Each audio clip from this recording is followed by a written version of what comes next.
19 বছরের যুবক মাত্র 500 টাকার জন্য তার মাকে নির্মমভাবে হত্যা করেছে। বাসায় ঢুকেছে তার আপন মা, যেই মা তাকে 10 মাস 10 দিন গর্ভে ধারণ করেছে, 2 থেকে 2.5 বছর বুকের দুধ খাইয়েছে। শীতের সময় সন্তান ঘুমিয়ে থেকেছে, প্রস্রাব করে দিয়েছে বিছানায়, ডান পাশে প্রস্রাব করে দিয়েছে। মা সন্তানকে তুলে বাম পাশে ঘুমাই দিয়েছে, বাম পাশে প্রস্রাব করে দিয়েছে। মা সন্তানকে নিয়ে বুকের উপর রেখে দিয়েছে। এরপরও সন্তানকে এক মুহূর্তের জন্য কষ্ট পাইতে দেয় না, ঠিক কিনা? এই তরুণ দুঃখিনী মাকে মাত্র 500 টাকার জন্য 19 বছরের যুবক বাসায় ঢুকে ঘরের দরজা লাগিয়ে দিয়ে মার উপর অত্যাচার নির্যাতন চালাইতে এক পর্যায়ে মাকে হত্যা করে ফেলেছে। আপনারা সবাই ফেসবুকে দেখেছেন, মাকে হত্যা করে ডিপ ফ্রিজের ভিতরে রেখে দিয়েছে। রাখার পরে নিচেই খবর ছড়িয়ে দিয়েছে, আমার মাকে খুঁজে পাচ্ছি না, কোথাও খুঁজে পাওয়া যাচ্ছে না। ঘরের ভিতরে ভাঙচুর করে দিয়েছে। আমার মনে হয় ডাকাত ঢুকেছে, ডাকাত লুটপাট করেছে, আমার মাকে পাওয়া যাচ্ছে না। আত্মীয়স্বজন সবাই চলে এসেছে, মাকে খোঁজাখুঁজি শুরু করে দিয়েছে। এক পর্যায়ে গিয়ে 19 বছরের যুবক নিজেই আবার ডিপ ফ্রিজ থেকে মাকে বাহির করতেছে, করে বলতেছে, এই যে মাকে পাওয়া গিয়েছে, কারা যেন আমার মাকে হত্যা করে ফেলেছে। সাংবাদিকদের সামনে সাক্ষাৎ করে বলতেছে, আমার মায়ের জানাজা অমুক সময়, আপনারা সবাই আমার মায়ের জানাজায় আসবেন।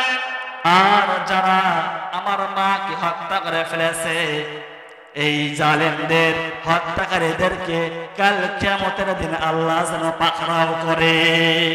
এমন ভাবে নাটক সাজিয়েছে, অথচ নিজেই তার মাকে হত্যা করে ফেলেছে।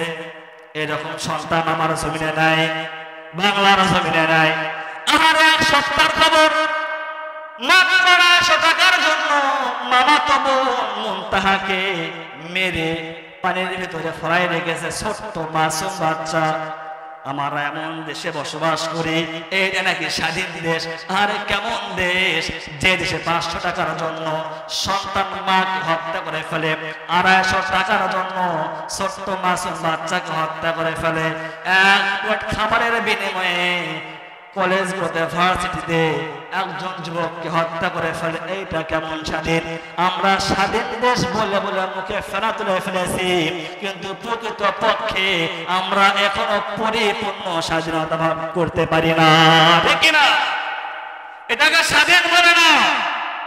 যে দেশে সন্তানের কাছে মা নিরাপদ নয়, বোনের কাছে বোন নিরাপদ নয়, মায়ের কাছে সন্তান নিরাপদ নয়, বন্ধুর কাছে আর একটা বন্ধু নিরাপদ নয়, এটাকে স্বাধীন বলে না, ঠিক কিনা?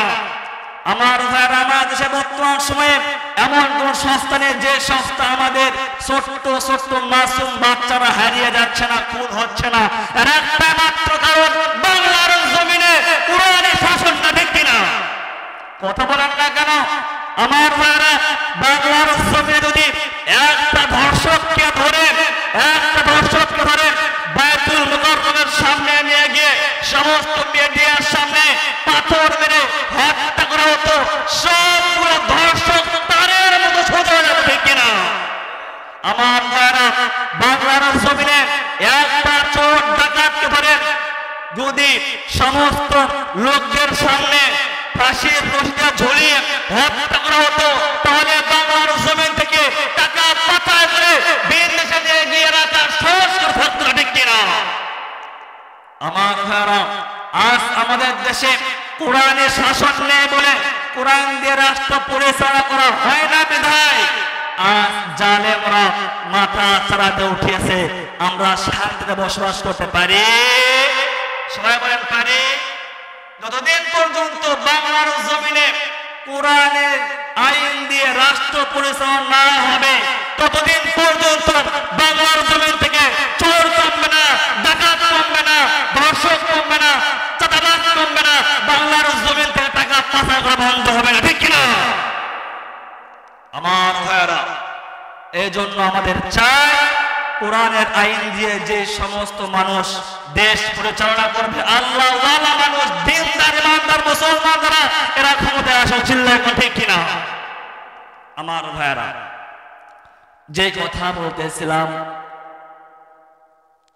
আল্লাহ পাক রব্বুল আলামিন অর্ডার দিলেন, যাও যাও ফেরেশতারা যাও, জিন্নাতদেরকে পিটাইয়া পিটাইয়া সমতল ভূমি থেকে বের করে বন জঙ্গলে রেখে এসো। এজন্যই দেখবে এখন বড় বড় বন জঙ্গলে গেলে জিন বসবাস করে, এটা শোনা যায়, যায় কি যায় না? আমরা জানতে পারি বড় বড় বন জঙ্গলে জিন্নাতদের বসবাস। ফেরেশতারা পিটুনি খাইয়া জিন্নাতরা সবাই পালিয়েছে, বন জঙ্গলে চলে গিয়েছে, কিন্তু ভুল করে একটা জিন্নাতের বাচ্চাকে তারা রেখে গিয়েছে। বলেন তো এই জিন্নাতের বাচ্চার নাম কি? কার জানা আছে বলেন? আজাজিল।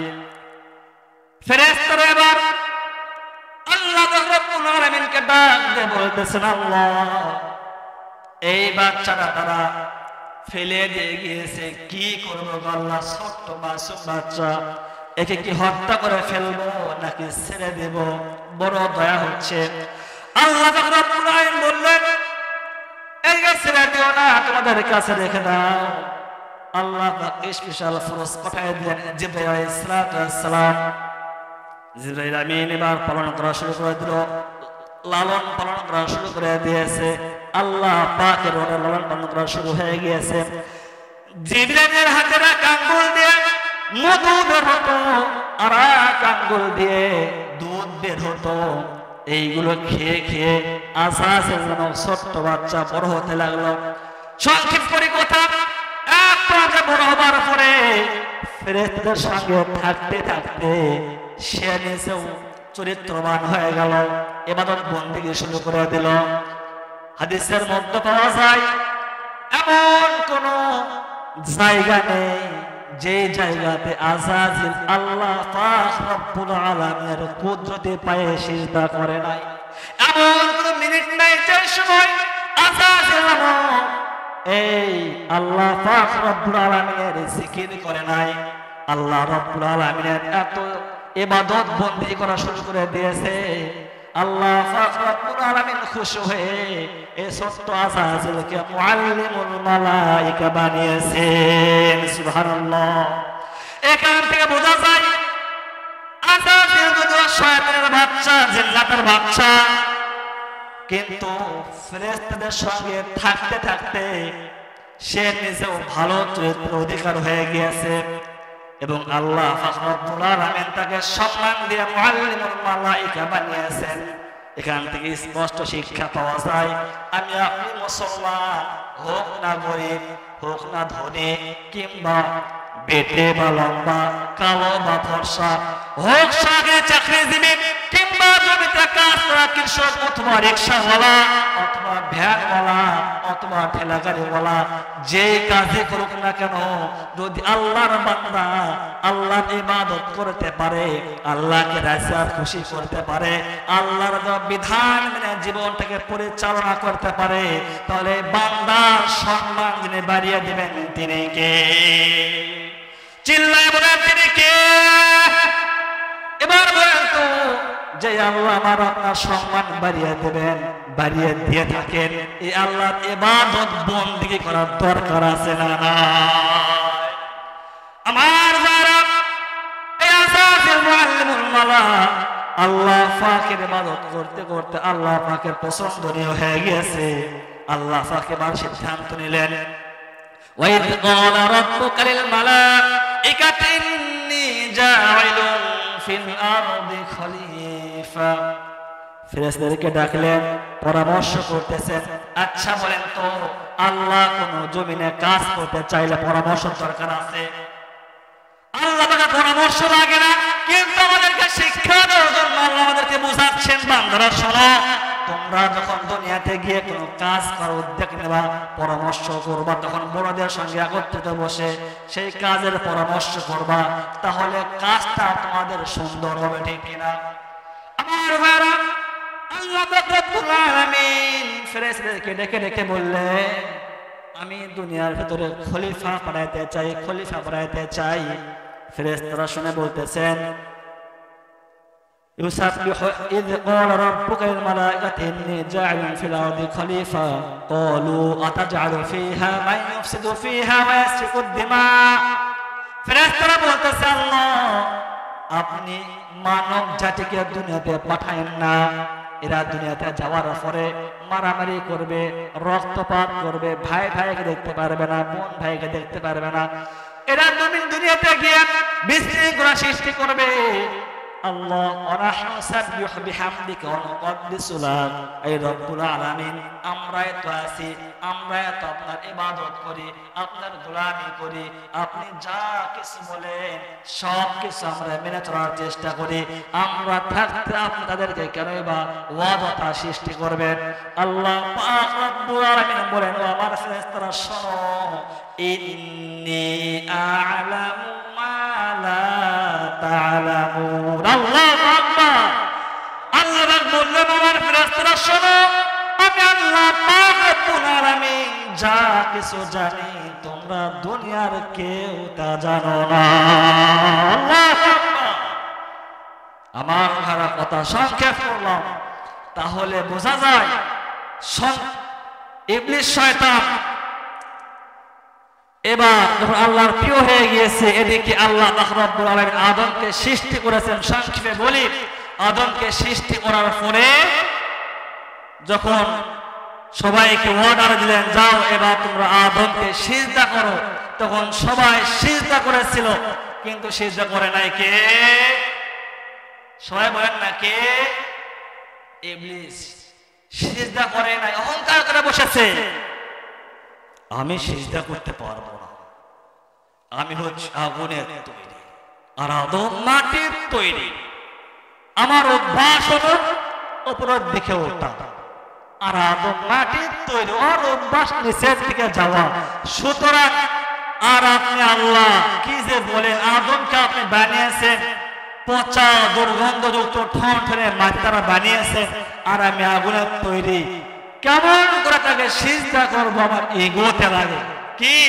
আমার ইগোতে লাগে অহংকার করেছিল আল্লাহ তাআলা কুদরতি বা সিজদা করে নাই এইজন্য আল্লাহ পাক রব্বুল আলামিন তাকে বানিয়েছেন কি শয়তান এবার চিন্তা করেন শয়তান কয়টা সিজদা করে না কয়টা একটা সিজদা করে নাই যার কারণে সে অভিশপ্ত হয়ে গিয়েছে এবার চিন্তা করে দেখেন তো আমি আপনি মুসলমান 2 সপ্তাহ 1 মাস 1 বছরের কথা বলবো না একটা দিনে বছর থেকে নিয়ে সাল পর্যন্ত একটা দিনে 24 ঘন্টায় কতগুলো সিজদা মিস করি কথা বলেন ঠিক কিনা আর বলেন তো আমাদের কি অবস্থা এজন্য ভাইরা আমার আপনি যেখানে থাকেন না কেন যত ব্যস্ত থাকেন না কেন একটুখানি চেষ্টা করবেন আল্লাহ পাকের ওয়ার্ডার ফলো করার জমিতে আছেন সমস্যা কি রে ভাই কাজ কর্ম তো করতে হবে জমিতে গিয়েছেন বলে তো নামাজ পড়া যাবে না এমনটা নয় এক সাইডে গিয়ে ফরজ সালাত আদায় করে নিলেন বাড়িতে আছেন কাজ করতেছেন কাজটা 2 মিনিট পরে করলেন নামাজটা সেরে নিলেন এর মধ্যে বরকত দিবেন যিনি তিনি কে আমার ভাইরা আমি বুঝাইতে চাচ্ছি সৎ সঙ্গে স্বর্গে বাস অসৎ সঙ্গে সর্বনাশ এজন্য বন্ধু নির্বাচনের ক্ষেত্রে অবশ্যই দিনদার বন্ধু বানাইতে হবে বন্ধু যদি খারাপ হয় আমিও খারাপ আমার বন্ধু যদি আমার থেকে বেশি খারাপ হয়ে থাকে 2-4 দিন পর চলতে দেখ আমি আমার বন্ধুর থেকে বড় বাটপার হয়ে গিয়েছি ঠিক কিনা